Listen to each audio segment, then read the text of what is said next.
গৃহযুদ্ধ আর তীব্র বিতর্কের মধ্যেই মিয়ানমারের সাধারণ নির্বাচনের প্রথম ধাপের ভোট গ্রহণ সম্পন্ন হয়েছে।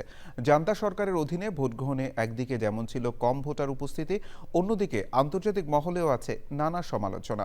এমনকি জান্তা সরকার বিরোধী দলগুলোকে নির্বাচনে অংশ নিতে না দেওয়ায় সেনা সমর্থিত দলের এক প্রকার জয় নিশ্চিত। বিস্তারিত সুব্রত গাইনের রিপোর্টে।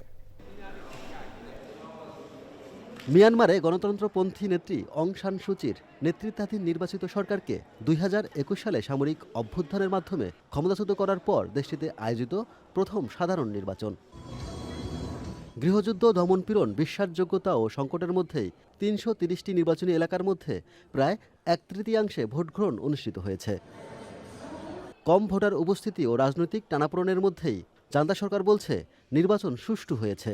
এই ভোট দেশটিতে রাজনৈতিক স্থিতিশীলতা ফিরিয়ে আনবে। রোববার প্রথম ধাপে ভোট গ্রহণ হয় সীমিত এলাকায়। আগামী ১১ ও ২৫শে জানুয়ারি আরও ২ ধাপে ভোট হবে, যদিও অনেক এলাকায় সরকারের পূর্ণ নিয়ন্ত্রণে নেই। কয়েকটি রাজনৈতিক দলের নেতাকর্মীদের বিনা শর্তে জেল থেকে মুক্তি দিলেও নোবেলজয়ী অং সান সুচি এখনও আটক রয়েছেন। তবে জান্তা বিরোধী কোনো দল এই নির্বাচনে অংশ নিতে পারেনি। এছাড়া সুচির নেতৃত্বাধীন ন্যাশনাল লীগ ফর ডেমোক্রেসিকে ভেঙে দেওয়া হয়েছে। রাজধানী নাইপিদোতে ভোট দেন জান্তা প্রধান মিন অং হেলাইং। ভোট দিয়ে সাংবাদিকদের বলেন, সংসদে বসলে নিয়ম অনুযায়ী রাষ্ট্রপতি নির্বাচিত হবেন।